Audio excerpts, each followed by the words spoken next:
Yo les gars, j'espère que vous allez bien. Aujourd'hui on se retrouve pour une toute nouvelle vidéo.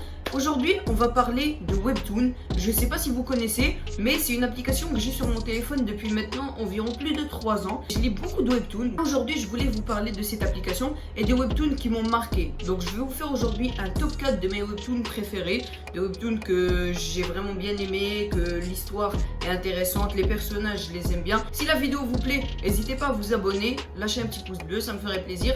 On est bientôt aux 1000 abonnés, donc go, le dernier rush. Et voilà, on perd pas plus de temps, go pour la vidéo, pour mon top 4.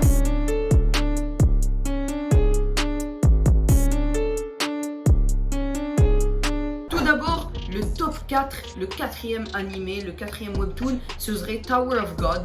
Donc c'est l'histoire de Bam, c'est un régulier. Donc au début de l'histoire, on le voit avec une fille qui s'appelle Rachel et ils sont dans une tour. Donc voilà, dans l'univers, tout le monde est dans une tour et ils doivent passer des étapes, ils doivent vivre des aventures pour monter au sommet de cette tour. Tous les gens, on les appelle des réguliers, à part un seul qui est le roi. Bam, c'est un irrégulier. Voilà, donc il vit plusieurs aventures avec ses amis et il découvre Kunagüero Agnès, ça devient un de ses potes et il essaye de détrôner Jade. C'est littéralement une dictature. Tower of God, c'est vraiment un webtoon que j'aime beaucoup. Il y a beaucoup de chapitres.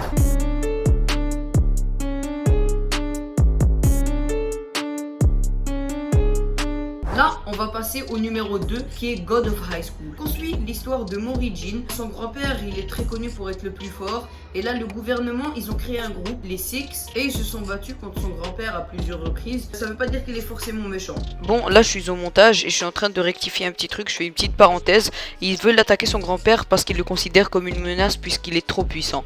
Et Morihjin, puisque lui aussi il pratique le taekwondo, il participe à un tournoi qui s'appelle God of High School. Il a participé, il a rencontré des nouveaux amis, mais un jour son grand-père se fait tuer. Se fait tuer par une organisation qui s'appelle Nox. C'est vraiment une des pires organisations. Donc Mori, il a vécu beaucoup d'aventures et j'ai pas envie de vous spoiler, mais il découvre quelque chose de vraiment important sur lui. Et franchement, je vous conseille vraiment, si vous voulez vraiment aller voir un webtoon, je vous conseille celui-là parce que l'histoire, d'après moi, c'est la meilleure. La façon dont l'histoire a été écrite, l'intensité, juste le suspense, vous allez pas être déçus.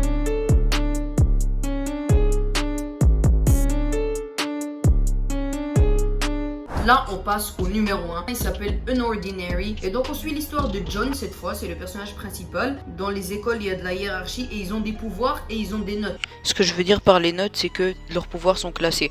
Donc celui qui a un pouvoir de 3.1, il est moins fort que celui qui a un pouvoir de 6 par exemple. Il y en a qui n'ont pas du tout de pouvoir, comme John, donc on les appelle des cripples. Il y a aussi une nouvelle organisation, donc il y avait des gens qui se proclamaient des super-héros. Voilà, donc ils sauvaient les cripples, puisqu'il y a une hiérarchie, il y en a beaucoup qui profitent de leur rang, de leur puissance, pour battre des gens qui sont plus faibles qu'eux. Et les super-héros, ils se font tuer par une organisation qui s'appelle Amber. Amber, pour l'instant, on sait pas qui ils sont, on sait pas comment ils agissent. À Wellston, la nouvelle école de John, le roi c'est Arlo, et il y a des rois, des reines, il y a toute une hiérarchie. Et Arlo c'est le plus puissant de l'école, donc c'est le roi. Et Arlo, lui, il était intrigué par John parce qu'il était spécial, il venait d'une autre école. Donc il a décidé de devenir un petit peu ami avec lui, de faire en sorte que John lui fasse confiance. Il lui a attendu une embuscade pour en savoir plus sur lui. Et John, il n'en pouvait plus et il a décidé de montrer qu'en fait c'était pas un cripple. Il avait des pouvoirs et il était beaucoup plus fort qu'Arlo, mais il ne voulait pas le montrer parce qu'il a eu des aventures dans son ancienne école à New Boston et on découvre qu'en fait il n'a pas quitté de son plein gré, exclu. Donc je vais pas vous spoiler, je vais pas vous donner les raisons de son exclusion, je vais pas vous dire qu'est-ce qu'il a fait par le passé. Je vous conseille d'aller le lire parce que pour moi il mérite largement sa place du top 1. Bah voilà les gars, la vidéo est déjà terminée, donc dites-moi ce que vous en avez pensé en commentaire pour ceux qui lisent Webtoon et dites-moi si vous êtes d'accord avec mon top ou si vous voulez nous faire découvrir des nouveaux Webtoons qui d'après vous sont vraiment bons. Et voilà, bah n'hésitez pas à vous abonner pour tous les nouveaux, lâchez-moi un petit pouce bleu et dites-moi si cette vidéo vous a donné envie d'installer Webtoon. Je vous dis à la semaine prochaine pour une toute nouvelle vidéo. Ciao.